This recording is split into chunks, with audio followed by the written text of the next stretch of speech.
నమస్తే, welcome to our channel. నేను సిరి.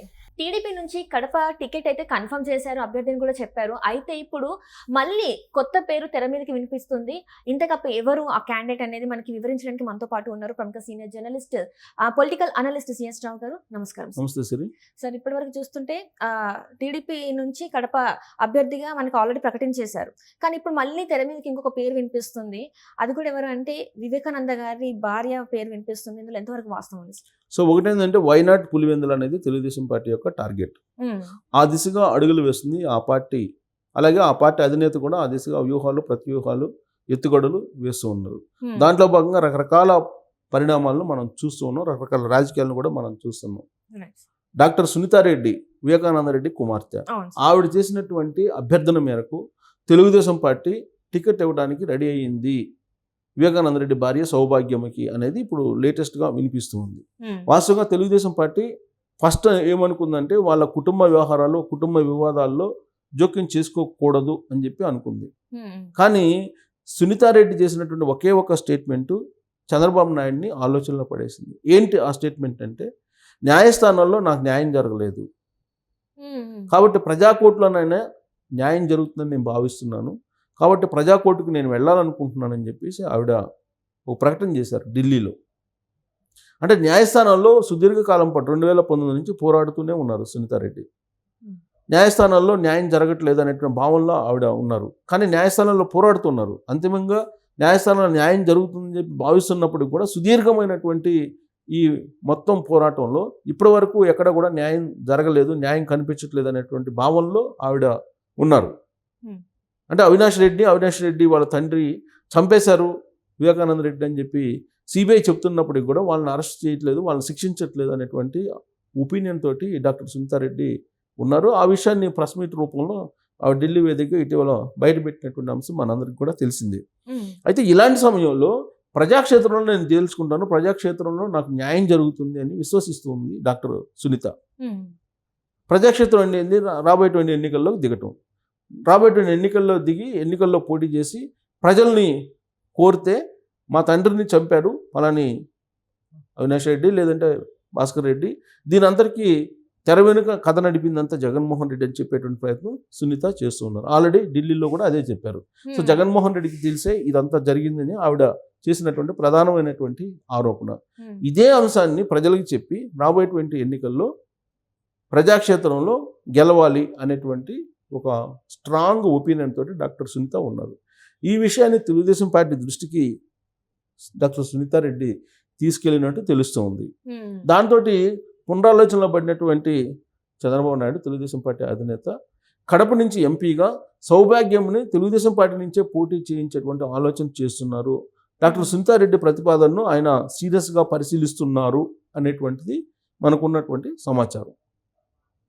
Already ఇప్పుడు కాంగ్రెస్ పార్టీ నుంచి షర్మిల ఉన్నారు. కాంగ్రెస్ పార్టీ నుంచి ఆవిడ ఆంధ్రప్రదేశ్ పిసిసి అధ్యక్షురాలుగా షర్మిల రాష్ట్ర వ్యాప్తంగా ఆల్రెడీ ఒక విడత పర్యటన చేశారు.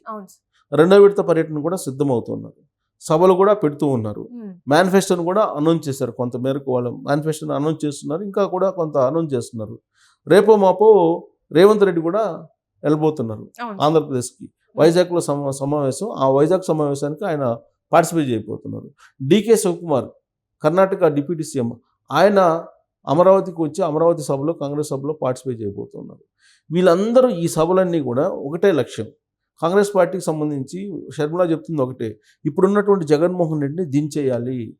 ఆనాడు ఉన్నటువంటి జగన్మోహన్ రెడ్డి కాదు, జగన్మోహన్ రెడ్డిలో చాలా మార్పు వచ్చింది. అధికారం లేనప్పుడు ఆయన వ్యవహరించినటువంటి తీరు, అధికారం వచ్చిన తర్వాత ఆయన వ్యవహరించినటువంటి తీరు భిన్నంగా ఉంది. ఇప్పుడు కనుక మరొక అవకాశం జగన్మోహన్ రెడ్డికి ఇస్తే రాష్ట్రం దారుణంగా నష్టపోతుంది, ప్రమాదంలోకి వెళ్ళిపోతుంది అనేటువంటి విషయాన్ని షర్మిల చెప్తూ ఉన్నారు. దాంతోపాటు వివేకానంద రెడ్డి మర్డర్ కేసుకు సంబంధించిన వ్యవహారాన్ని ప్రతి వేదిక మీద కూడా ప్రస్తావిస్తుంది షర్మిల. ప్రస్తావిస్తే ఇది ప్యూర్గా పొలిటికల్ మర్డరు, పొలిటికల్ యాంగిల్లోనే జరిగినటువంటి మర్డరు.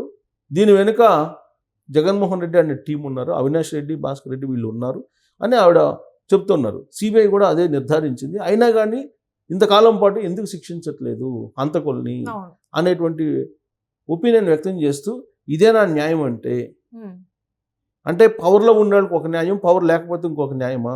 సొంత ఇంట్లో ఉండేటువంటి వాళ్ళకే న్యాయం జరగనప్పుడు, న్యాయం చేయలేనప్పుడు ఈ ముఖ్యమంత్రి అవసరమా అనేటువంటి ప్రశ్న సంధిస్తూ ఉంది షర్మిల. ఒకప్పుడు జగన్మోహన్ రెడ్డి అధికారంలోకి తీసుకురావడానికి ఏ విధంగా పోరాడేదో షర్మిల అందరికీ తెలుసు. బ్రదర్ ఏ విధంగా సహాయ సహకారాలు అందించారో అందరికీ తెలుసు. ఇప్పుడు అదే జగన్మోహన్ రెడ్డి ప్రజా కంటకుడిగా మారాడు కాబట్టి ఉండటానికి లేదని చెప్పి వాళ్ళే పోరాడుతూ ఉన్నారు. వివేకానంద రెడ్డికి సంబంధించి మర్డరు ఇప్పుడు ప్రతి ఇద్దరు ఏపీ పౌరులు కలిసినా కానీ చర్చించుకుంటున్నారు. వివేకానంద రెడ్డిని మర్డర్ చేసింది ఎవరు అనేది క్లారిటీ వచ్చేసింది. ఆల్మోస్ట్ ప్రజాక్షేత్రంలో చర్చించుకుంటున్నారు. సరే న్యాయస్థానంలో ఏమన్నా చర్చించుకొని న్యాయస్థానంలో ఏ విధమైన తీర్పు అయినా రాని తర్వాత ప్రజాక్షేత్రంలో ఒకటే నమ్ముతున్నారు, అవినాష్ రెడ్డి, భాస్కర్ రెడ్డి వీళ్ళు కలిసి కుట్రబడిని చంపేయించారు, దీని వెనక జగన్మోహన్ రెడ్డి ఉన్నారు అనేటువంటి ఒపీనియన్ తోటి ఆంధ్రప్రదేశ్ సమాజం ఉంది. అందుకే దాని నుంచి బయటపడటానికి ఇటీవల కాలంలో సొంత మీడియాలో ఆ మర్డర్ కేసుకు సంబంధించినటువంటి అంశాన్ని డైవర్ట్ చేసేటువంటి ప్రయత్నం రకరకాలుగా పుంకాలుగా న్యూస్ రాస్తూ ఉన్నారు. వాళ్ళు డైవర్ట్ చేసేటువంటి ప్రయత్నం అంటే రాయలసీమలో బలంగా ఉన్నటువంటి YSR Congress party Vivekananda Reddy murder case అనేది చర్చకు వస్తుంది కాబట్టి రాబోయేటువంటి రోజుల్లో మరింత బలహీనపడే అవకాశం ఉంది వైఎస్ఆర్ కాంగ్రెస్ పార్టీ అనే ఒక అభిప్రాయానికి ఆ పార్టీ వచ్చేసింది. దాంతో ఇప్పుడు వైఎస్ వివేకానంద రెడ్డి మర్డర్ అన్నా లేదా వాళ్ళ కుటుంబ సభ్యులన్నా ఒక రకమైనటువంటి అలజడి వాళ్ళలో కనిపిస్తూ ఉంది. ఇలాంటి సమయంలో నేరుగా అసలు సౌభాగ్యం వివేకానంద రెడ్డి భార్య సౌభాగ్యమే ఎంపీగా కడప నుంచి పోటీ చేయడానికి సిద్ధమవుతున్నారు. అది కూడా తెలుగుదేశం పార్టీ నుంచి పోటీ చేయడానికి సిద్ధమవుతున్నారు అనేది ఇప్పుడు తాజాగా వినిపిస్తుంది. కేవలం డాక్టర్ సునీతారెడ్డి ప్రతిపాదన ఆమె ప్రతిపాదించింది చంద్రబాబు నాయుడు దగ్గర, ఆయన పరిశీలిస్తున్నారు అనేది మాత్రం వస్తూ ఉంది. అంటే ఇన్ని రోజుల నుంచి కాంగ్రెస్ లో నుంచి పోటీ చేస్తామని చెప్పేసి గతంలో అయితే వార్తలు వచ్చాయి కదా సార్, మరి కాంగ్రెస్ నుంచి పోటీ చేసే ఇప్పుడు పిసిసి అధ్యక్షురాలుగా షర్మిల ఉన్నారు. షర్మిల ఎక్కడి నుంచి పోటీ చేయాలి? పులివెందుల నుంచి అన్నా పోటీ చేయాలి, కడప ఎంపీ కన్నా పోటీ చేయాలి. సో ఇప్పుడు వాళ్ళ టార్గెట్ ఎవరు? జగన్మోహన్ రెడ్డి.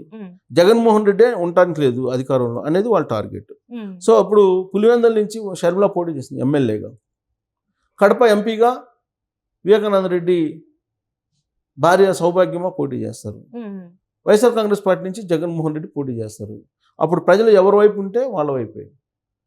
ఇప్పుడు పులివెందుల్లోనేమో షర్మిల పోటీ చేస్తారు. షర్మిల పోటీ చేస్తే షర్మిల గెలిపిస్తే అంతిమంగా జగన్మోహన్ రెడ్డిని ఓడించేటువంటి అవకాశం ఉంటుంది. కడప ఎంపీగా అవినాష్ రెడ్డి ఎవరైతే మర్డర్ చేశారో, మర్డర్ చేయడానికి సహకరించారో, మర్డర్ చేయించారో అతను అవినాష్ రెడ్డి అని చెప్పి సునీతారెడ్డి చెప్తుంది.